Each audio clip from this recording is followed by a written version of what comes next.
Film ini mengikuti kisah Jordan Turner, seorang operator 911 berpengalaman yang pernah gagal menyelamatkan korban penculikan. Saat panggilan darurat lain masuk dari seorang gadis remaja yang diculik dan terjebak di bagasi mobil, Jordan harus menghadapi trauma lamanya dan menggunakan segala cara untuk menyelamatkan korban sebelum semuanya terlambat. Mampukah ia menyelamatkan gadis itu? Tonton terus video ini.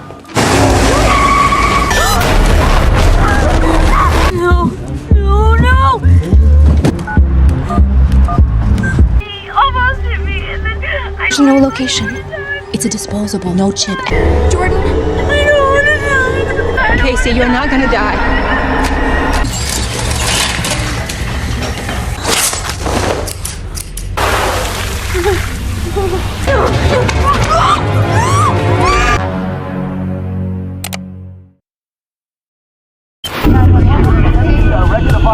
Where's your emergency? Please, I need assistance right away. Where's your emergency? Tell me at. Your daddy's on the floor. Film ini dimulai dengan Jordan Turner, seorang operator yang bekerja di kantor pusat darurat 911 di Los Angeles. Dia menerima ratusan panggilan selama shiftnya, beberapa di antaranya sangat serius. Namun, Jordan selalu berhasil menjaga ketenangan dan membimbing orang-orang yang butuh bantuan keluar dari bahaya. Hal ini membuatnya menjadi sosok yang dihormati dan populer di departemen tersebut. Sure she is. Chris, I need you to... Oh, 7-pound, 3-ounce little princess. Behavioral changes in very predictable ways. That's when we get the suicides. Suatu hari, Jordan menerima telepon dari seorang wanita muda bernama Lia, yang berbisik pelan bahwa ada penyusup yang mencoba masuk ke rumahnya. Mendengar hal ini, Jordan segera melacak lokasi ponselnya dan mengirim beberapa polisi untuk membantunya.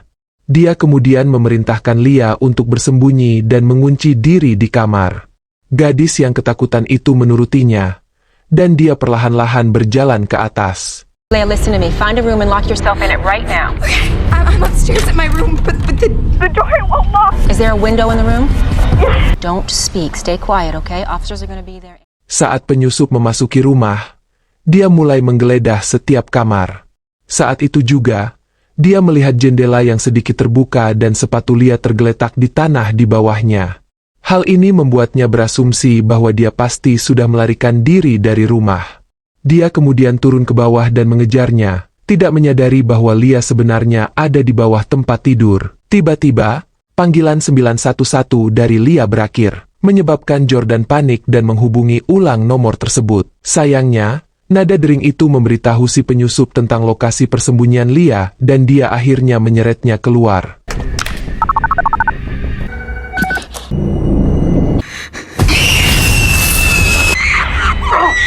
Dia kemudian mengambil teleponnya dan mulai berbicara dengan Jordan.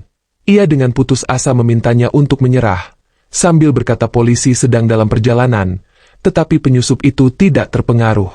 Dengan suara menakutkan, dia mengatakan padanya sudah terlambat, sebelum menutup telepon. Whoever this is, the police are on their way. It's already done. Peristiwa itu membuat Jordan terkejut, dan dia mulai menyalahkan dirinya sendiri atas kematian gadis malang itu.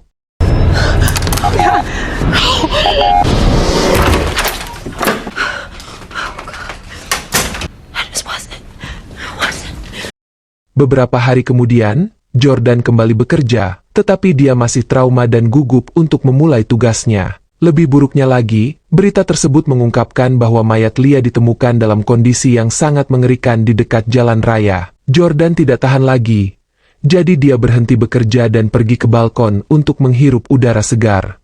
Pacarnya, Paul, yang kebetulan adalah polisi di departemen yang sama, bergabung dengannya untuk memberikan dukungan. Dia mencoba menjelaskan bahwa hal-hal ini umum terjadi di dunia saat ini, tetapi Jordan terlalu tertekan untuk mendengarkannya. You okay? Jordan, why are you beating yourself up over this? And somebody died. So that's what you're gonna do? I'll be here when you need me. Film kemudian maju cepat 6 bulan kemudian. Jordan masih berjuang melawan kecemasan sehingga dia kini berhenti dari pekerjaannya sebagai operator. Sebaliknya, Dia bekerja sebagai pelatih untuk rekrutan baru. Karena pekerjaan ini tidak memerlukan interaksi dengan penelepon darurat, dia bekerja dengan baik. Di tempat lain, dua gadis remaja, Autumn dan Casey, sedang nongkrong di sebuah mall. Ini adalah pagi yang cerah, dan mereka sedang menunggu teman-teman mereka yang lain untuk tiba. Tapi saat itu, Autumn mendapat telepon dari pacarnya dan bergegas menemuinya. Karena terburu-buru, dia meninggalkan teleponnya, jadi Casey menyimpannya bersamanya. Kemudian, dia pulang ke rumah, dan saat berjalan melewati tempat parkir, sebuah mobil tiba-tiba mundur, hampir menabraknya. Casey mengumpat kepada pengemudi itu dan mengambil teleponnya yang rusak. Sialnya, pengemudi itu menjadi marah dan menyerangnya dari belakang. Dia akhirnya membiusnya hingga pingsan, dan memasukkannya ke dalam bagasi.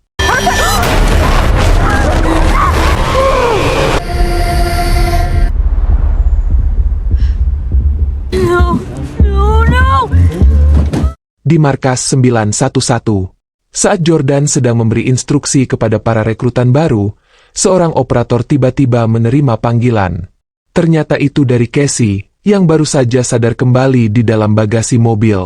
Karena teleponnya rusak sebelumnya, dia menggunakan telepon Autumn sekarang. Operator tersebut mencoba mengajukan pertanyaan kepadanya, tetapi Casey sangat panik hingga dia bahkan tidak dapat membentuk kalimat dengan benar. Oleh karena itu, tanpa pilihan lain, Jordan mengambil alih panggilan tersebut karena dia adalah operator paling berpengalaman di gedung tersebut. Dia mencoba melacak lokasi Casey, tetapi sayangnya, teleponnya sederhana, yang tidak menggunakan GPS. Jordan kemudian melanjutkan rencana B dan bertanya kepada remaja itu, apakah dia ingat sesuatu saat diculik. Casey, yang akan mengalami serangan jantung, menggali dalam dan akhirnya ingat bahwa dia berada di dalam mobil merah, dan penculiknya mengenakan kacamata. Akan tetapi, informasinya tidak cukup. Jadi Jordan meminta Casey untuk memecahkan lampu belakang dan mengamati sekeliling. Dia berhasil melakukan apa yang diminta, dan ketika dia melambaikan tangannya melalui lubang, seorang wanita melihatnya dan menelpon 911. Dengan ini, Jordan akhirnya mengetahui plat nomor mobil itu, tetapi ketika dia memeriksanya, dia mengetahui bahwa penculik itu menggunakan identitas palsu. Terlebih lagi, ketika wanita itu menentang saran Jordan dan mengemudi mendekati penculik untuk melihat penampilannya dengan lebih jelas, penculik itu tiba-tiba curiga dan keluar dari jalan raya. Saat mereka kembali ke titik awal, Jordan menyuruh Casey mencari barang-barang yang berguna di bagasi. Gadis yang ketakutan itu melihat sekeliling dan menemukan kaleng cat, obeng, dan sekop. Begitu dia melihat sekop itu, Casey panik karena dia mengira penculik itu bermaksud membunuh dan menguburnya dengan sekop itu. Namun, Jordan berhasil menenangkannya. Dia kemudian memerintahkan Casey menuangkan cat keluar, sehingga polisi dapat dengan mudah melihatnya dari helikopter. Sayangnya, saat penculik berhenti di lampu merah, seorang pengemudi acak yang tidak mengetahui situasi tersebut, mendekatinya dan mengungkapkan tentang cat putih yang bocor. Hal ini membuat si penculik terkejut, sehingga ia segera menerobos lampu merah dan melaju ke daerah terpencil. Dia kemudian membuka bagasi dan mengancam Casey, tanpa menyadari bahwa Casey membawa telepon. Sementara itu, pengemudi dari sebelumnya menjadi curiga pada kepergian pria itu yang tiba-tiba, jadi dia mengikutinya dan parkir di dekatnya. Menganggap bahwa ia mencoba menyembunyikan sesuatu di bagasi, pengemudi mencoba untuk menghadapi sang penculik, tapi ketika pengemudi itu ingin menghubungi polisi, si penculik menyerangnya dengan sekop dan mengganti dengan mobilnya, mengangkutnya bersama Casey di dalam bagasi. 911.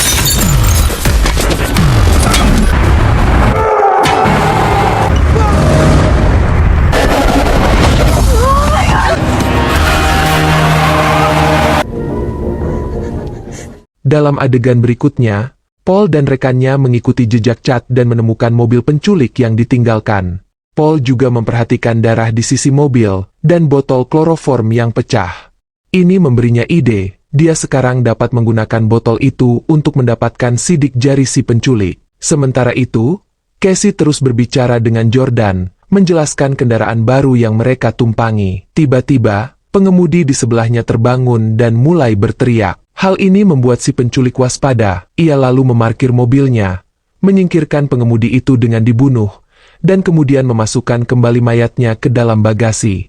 Pada titik ini, Casey menjadi yakin bahwa dia tidak akan bisa keluar hidup-hidup. Dia mulai mengucapkan doa terakhirnya, tetapi Jordan sekali lagi menenangkannya dan memintanya untuk mengambil kartu identitas pengemudi. Casey menurut, dan menggunakan informasi pada kartu tersebut, Jordan akhirnya mengetahui tentang mobil yang mereka tumpangi.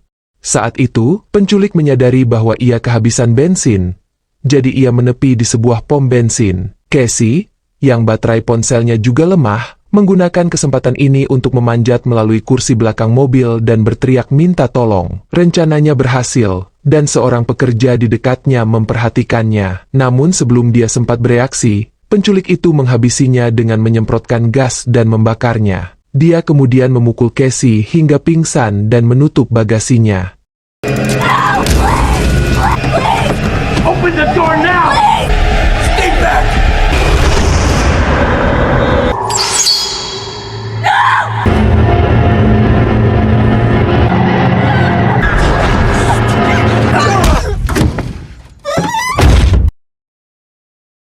Karena kejadian itu, Jordan kehilangan kontak dengan Casey dan menjadi khawatir. Namun untungnya, menggunakan sidik jari dari botol kaca yang pecah, polisi mengidentifikasi penculik sebagai Michael Foster. Begitu mereka mendapat informasi, Paul dan bawahannya bergegas ke rumah Michael untuk mengumpulkan petunjuk dan menginterogasi istrinya. Sementara itu, Michael tiba di tujuannya dan menjemput Casey dari bagasi mobil. Yang membuatnya kecewa, saat dia memeriksa gadis itu, dia menemukan telepon yang masih terhubung dengan polisi. Ketika dia mengambilnya, Jordan menyapa dia dengan nama lengkapnya dan memberitahunya bahwa polisi sedang berada di rumahnya, menginterogasi keluarganya. Dia juga memperingatkannya untuk menyerah dan meninggalkan Casey, tetapi Michael menjawab bahwa sudah terlambat. Michael, Who is this? this is 911 Emergency Services. Mister, turn yourself in. Do not hurt that little girl. Let her go. It's already done. Michael Foster is the same man. Begitu Jordan mendengar kata-kata ini, dia menyadari bahwa Michael adalah orang yang sama yang menculik dan membunuh Lia 6 bulan lalu. Di tempat lain, saat Paul sedang memindai rumah penculik itu, dia menemukan sebuah foto. Ini menampilkan seorang wanita yang tampak sangat mirip dengan Lia. Dia ternyata adalah saudara perempuan Michael yang sudah meninggal. Paul segera bertanya kepada istri Michael tentang lokasi gambar tersebut, dan yang terakhir mengidentifikasinya sebagai Santa Clarita Hills. Tanpa membuang waktu, polisi pun menuju ke sana, tetapi sekali lagi, mereka tidak menemukan apapun. In the Santa Clarita Hills. Paul, Yeah. Foster.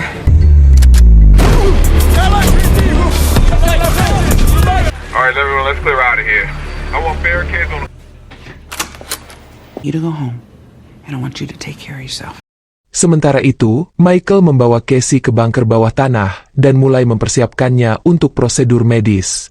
Dia mengikatnya ke kursi, namun, dia berhasil melepaskan lengannya dan menyemprotnya dengan insektisida bahan kimia untuk serangga.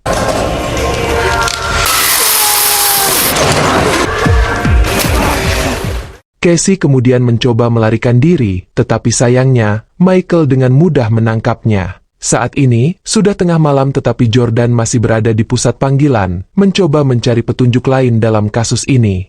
Kemudian, Paul menghubunginya dan berjanji bahwa Casey akan ditemukan hidup-hidup dan polisi sedang memeriksa setiap kendaraan yang lewat di sekitarnya. Meski begitu, Jordan tidak merasa puas, jadi dia memutuskan untuk menangani masalah ini sendiri.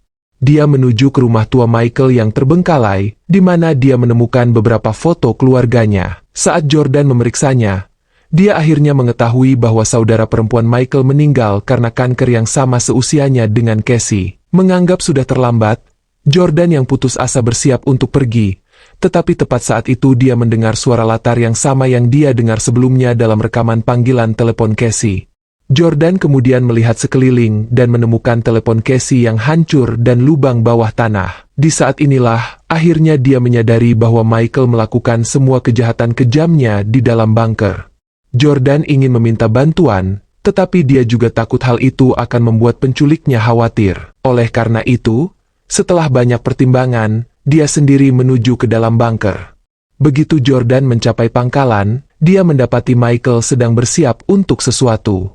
Dia kemudian bersembunyi di sudut sementara Michael mulai membelai wig pirang yang menyerupai rambut saudara perempuannya. Melihat darah di tanah, Jordan menyadari bahwa rambut di tangan Michael baru saja dicabut dari salah satu kulit kepala korbannya. Kemudian terungkaplah bahwa si penculik sangat merindukan mendiang saudara perempuannya sehingga ia menculik gadis-gadis yang mirip dengan penampilannya dan mengambil kulit kepala mereka. Dia kemudian menyimpannya di lemari es mini sebagai souvenir. Pada adegan berikutnya, saat Michael bersiap untuk memotong kulit kepala Casey, Jordan keluar dari tempat persembunyiannya dan memukulnya dengan kepala manekin, membuatnya pingsan. Dia kemudian berhasil membebaskan Casey dari meja bedah dan melarikan diri dari tempat itu. Namun, malangnya mereka, Michael bangkit dan menyerang Jordan. Tepat saat dia hendak menghabisinya, Casey memukul kepalanya, menyebabkan dia tersandung dan jatuh ke tanah.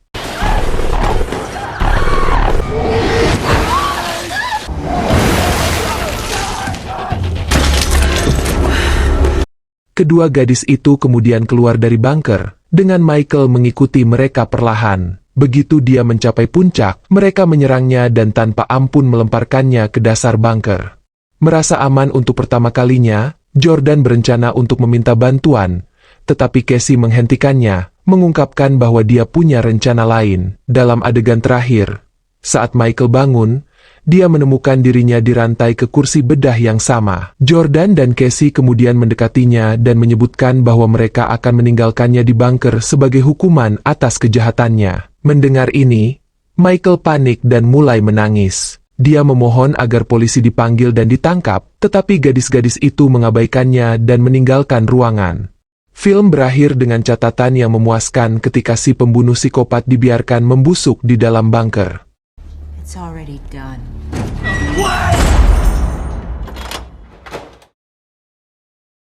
Pilih tanda like bila suka video ini, dukung channel ini dengan subscribe dan aktifkan lonceng notifikasi, agar gak ketinggalan video rekap alur film terbaru di channel ini. Terima kasih yang sudah nonton video ini. Sampai jumpa di video rekap alur film lainnya.